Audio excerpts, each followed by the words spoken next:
ഭാവിയെ ഒരുപക്ഷെ നിങ്ങൾക്ക് തിരുത്തി എഴുതാനായെന്നു വരില്ല. എന്നാൽ നിങ്ങളുടെ ശീലങ്ങളെ തിരുത്താം, അതിലൂടെ ഭാവിയെയും. ആരും നിങ്ങളുടെ കണ്ണുനീരിനെ കാണാനില്ല. ആരും നിങ്ങളുടെ സങ്കടത്തെ ശ്രദ്ധിക്കില്ല. ആരും നിങ്ങളുടെ വേദന മനസ്സിലാക്കില്ല.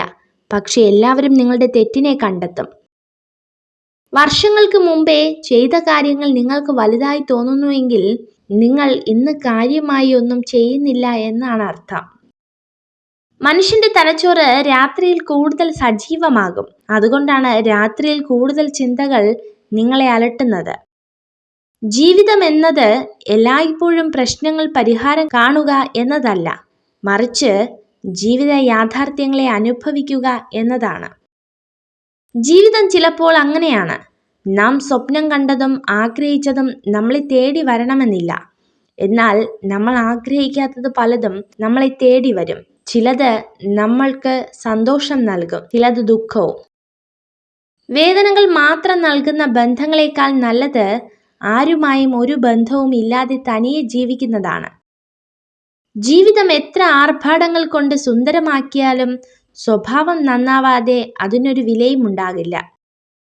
ഒരു പരിക്കേൽക്കുമ്പോൾ നിങ്ങളുടെ ശരീരത്തിൽ എന്ത് രാസപ്രക്രിയയാണോ നടക്കുന്നത് അത് തന്നെയാണ് അവഗണിക്കപ്പെട്ടു എന്ന് തോന്നുമ്പോഴും സംഭവിക്കുന്നത്. ആത്മാർത്ഥ സ്നേഹവും ആഴത്തിലുള്ള വിശ്വാസവും ആരിലും അമിതമായി അർപ്പിക്കരുത്.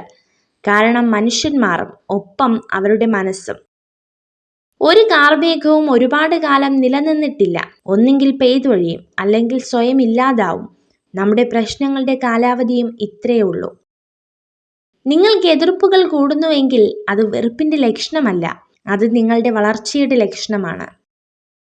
1000 ബുക്കുകളിൽ നിന്ന് 10,000 പാഠങ്ങൾ പഠിച്ചാലും സ്വന്തം ജീവിതത്തിൽ നിന്ന് പഠിക്കുന്ന പാഠങ്ങളെക്കാൾ മികച്ചതാവില്ല അവയൊന്നും. മനസ്സാക്ഷിക്ക് നിരക്കാത്തതൊന്നും ചെയ്തിട്ടില്ലെന്ന ഉത്തമ ബോധ്യമുണ്ടെങ്കിൽ മറ്റൊരാളുടെ ശത്രുത ഗൗനിക്കേണ്ടതില്ല. എല്ലാവരെയും തൃപ്തിപ്പെടുത്തി ജീവിക്കാൻ ആർക്കും കഴിയില്ല. മനഃശാസ്ത്രം പറയുന്നു, ഒരു സ്ത്രീയുടെ വസ്ത്രധാരണ രീതിക്ക് അവളുടെ സ്വഭാവവുമായി ബന്ധമുണ്ടാകണമെന്നില്ല എന്നാണ്. എത്ര നന്നായി വണ്ടി വലിച്ചാലും കുതിരയ്ക്ക് അടി ഉറപ്പാണ്. സമാന രീതിയിൽ എത്ര നന്നായി ജീവിച്ചാലും വിമർശനങ്ങൾ ഉണ്ടാവുക തന്നെ ചെയ്യും. ഒരാൾ കഠിനമായ സമയത്തിലൂടെ കടന്നു പോകുമ്പോൾ നിങ്ങൾ അയാളോടൊപ്പം നിൽക്കുക. ഒന്നും പറയരുത്, ഒന്നും ഉപദേശിക്കരുത്. നിങ്ങളുടെ സാന്നിധ്യമാണ് പ്രധാനം. നിങ്ങൾ ഈ വീഡിയോ കണ്ടതിന് നന്ദി. ഇതുപോലുള്ള കൂടുതൽ വീഡിയോകൾക്കായി ചാനൽ സബ്സ്ക്രൈബ് ചെയ്യൂ.